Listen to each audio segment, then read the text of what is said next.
I'm Valsa Williams with the news at 9.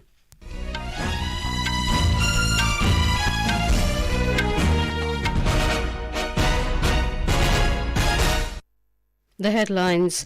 Prime Minister Narendra Modi addresses World Climate Action Summit at COP28 in Dubai, highlights India's development model, illustrating a delicate balance between ecology and economy. Prime Minister launches Green Credit Initiative at COP28 Climate Conference, aimed at reshaping global environmental policies. Counting date for assembly elections in Mizoram changed to 4th of December, counting for Madhya Pradesh, Chattisgarh, Rajasthan and Telangana to be held on 3rd December. International Food Safety Body endorses India's proposal on global standards for millets. In Nagaland, Hornbill Festival begins at Naga Heritage Village, Kisama. In cricket, 4th T20 International match underway between India and Australia in Raipur.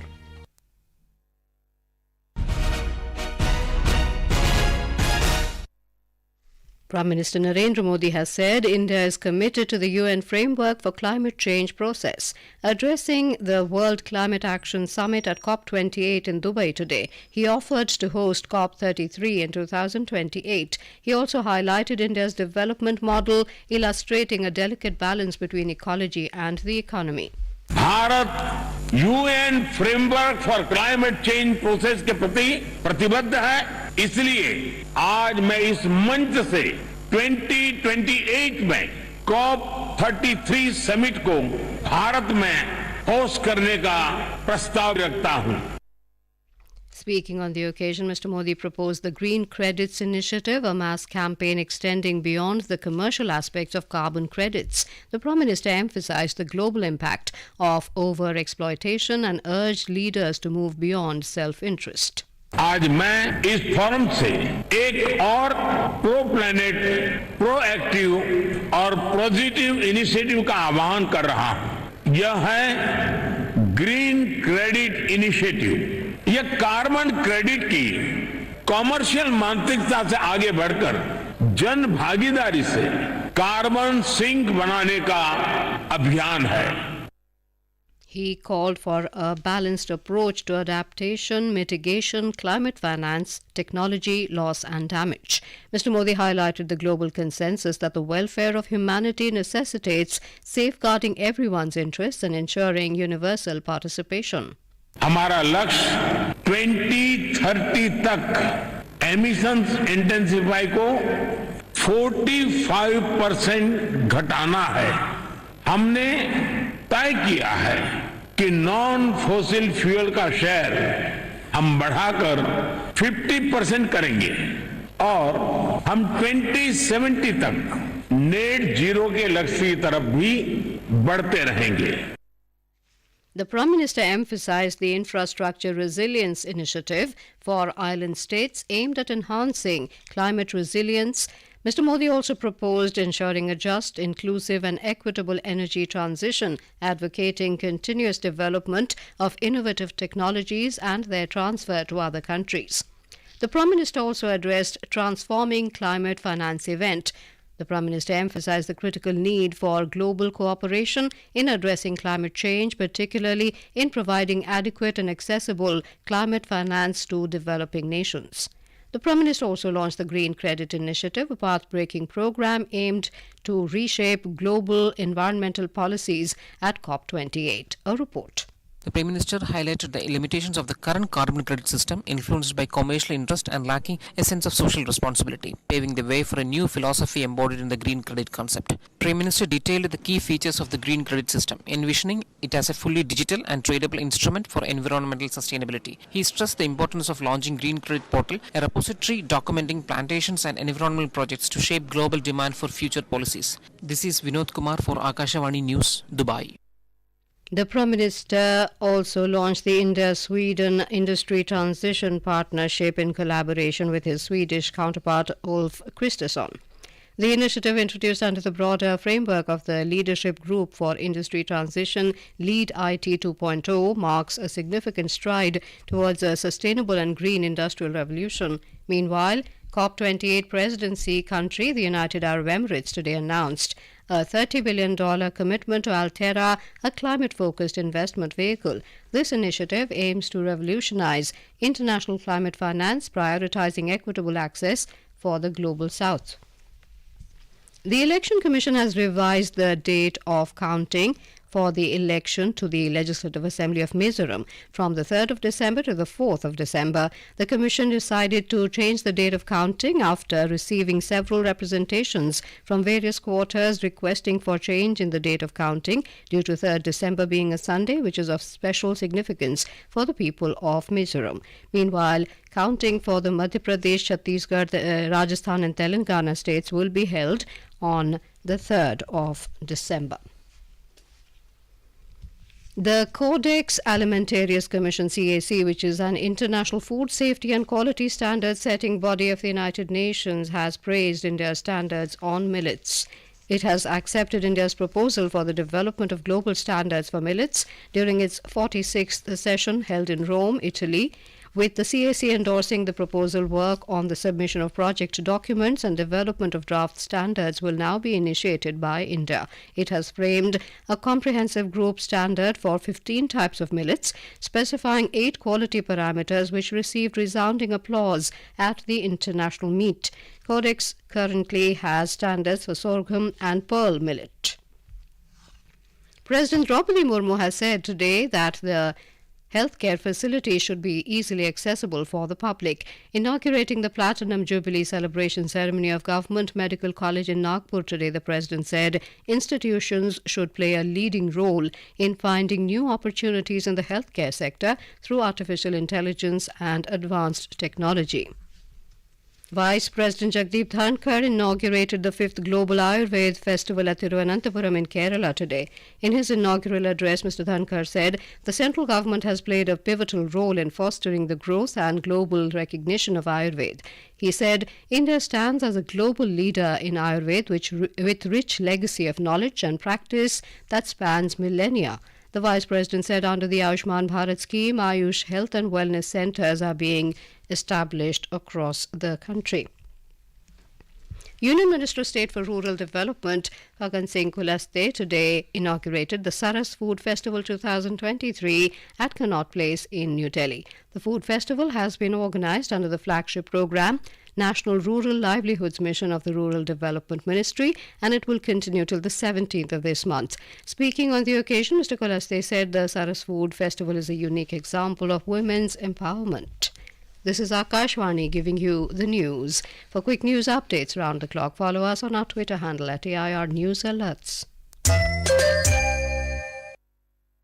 The 24th edition of the Hornbill Festival officially kicked off at the Naga Heritage Village, Kisama, this evening. The 10-day festival will witness a dash of colourful culture, traditional and contemporaries of all the tribes of Nagaland in one platform, celebrating the spirit of unity in diversity. The United States of America, Germany and Colombia are the country partners, and Assam is the partner state for this year's edition. A report.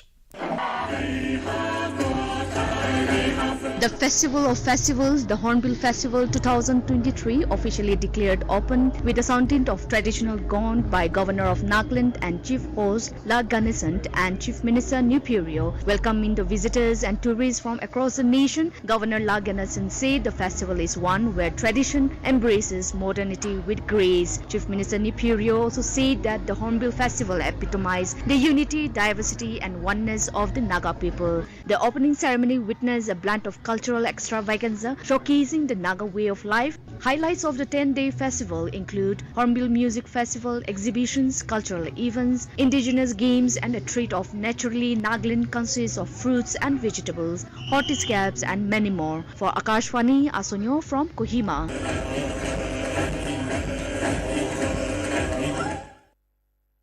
Union Home and Cooperation Minister Amit Shah has said that Vikasit Bharat Sankalp Yatra is a movement to achieve the aim of self-reliant and developed India by 2047. Addressing the Vikasit Bharat Sankalp Yatra program at Chanduwab in Gir Somnath district this evening, Mr. Shah said the government is working hard to ensure that the benefits of all the welfare schemes reach to the people at the last mile and no poor in the country is left out in the journey of development.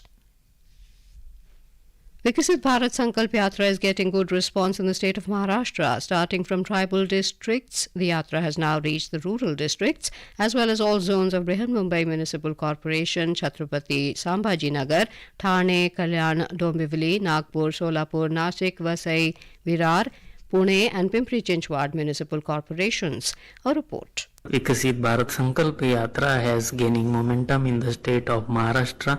Information about flagship schemes is being given in municipal corporation as well as in rural areas. Beneficiaries are sharing their experiences. मेरा नाम कमल नितिन कदम, Dharmapuri Ujjwala gas की लाभार्थी। पहले चूल्हे में काम करना पड़ता था, वो चूल्हे में लकड़ी डालना, धुआं होना, आँख में जाना, बहुत प्रॉब्लम हो जाता था। अब 1-2 तास में मेरा काम हो जाता है। For आकाशवाणी समाचार, Samarjeet Thakur from Chhatrapati Sambhaji Nagar. Lieutenant Governor of Puducherry, Dr. Tamilisai Soundarajan, has participated in the 12th day of Viksit Bharat Sankalp Yatra held today at Bahur, Puducherry. Speaking on the occasion, the Lieutenant Governor said the centre has been implementing several welfare schemes for the upliftment of the rural folk. She said the Prime Minister's guarantee helped the poor in many ways. She said so far 24 lakh crore rupees were distributed as loan under Mudra and priority was given to women. Union Minister of State for Information and Broadcasting Dr. L. Murugan has said India's growth during Amrit Kal is going to be phenomenal. Talking to youth in an event organised by the Nehru Yuva Kendra at a college near Chennai today, he said the government has been providing impetus to the young skilled talents by encouraging them to build startups in the field of media technology like artificial intelligence and animation. The minister said under Atmanirbhar initiatives in various sectors, the country has not only been able to improve self-sufficiency but also exports. Union Minister of State for Health and Family Welfare, Professor S.P. Singh Baghel, has said that society should not discriminate against people infected with AIDS. Addressing the National World AIDS Day event in Guwahati today, Mr. Baghel said there is a decreasing trend of new infection rates of AIDS in the country, and at present there are about 17.5 lakh AIDS-infected persons in the whole nation.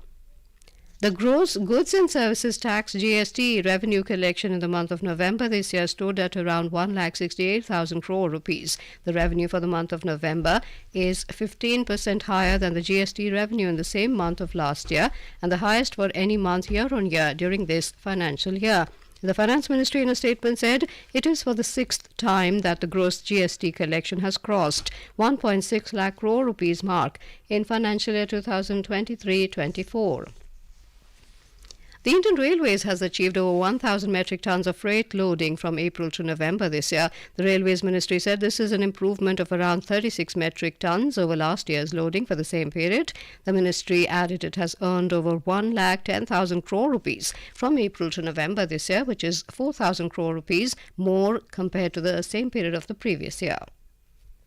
The 4th T20 International match between India and Australia is underway at Shahid Veer Narayan Singh International Stadium in Raipur. Put into bat first, India have set a target of 175 runs before Australia. The hosts scored 174 for the loss of 9 wickets in the stipulated 20 overs. In reply, Australia were 42 for 1 in 4 overs when reports last came in. This match is the 4th in the 5-game T20 series.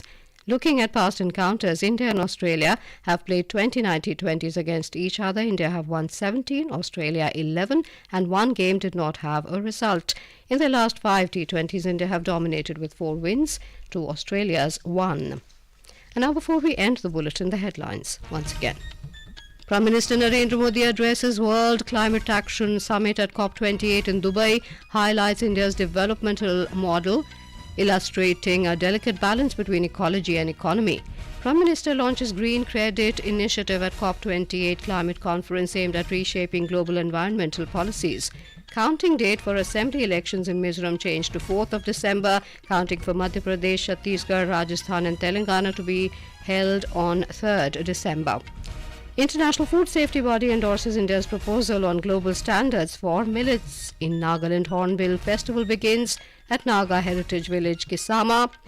And in cricket, India set a target of 175 runs before Australia in the 4th T20 International in Raipur. That is all in the news at 9. Good night.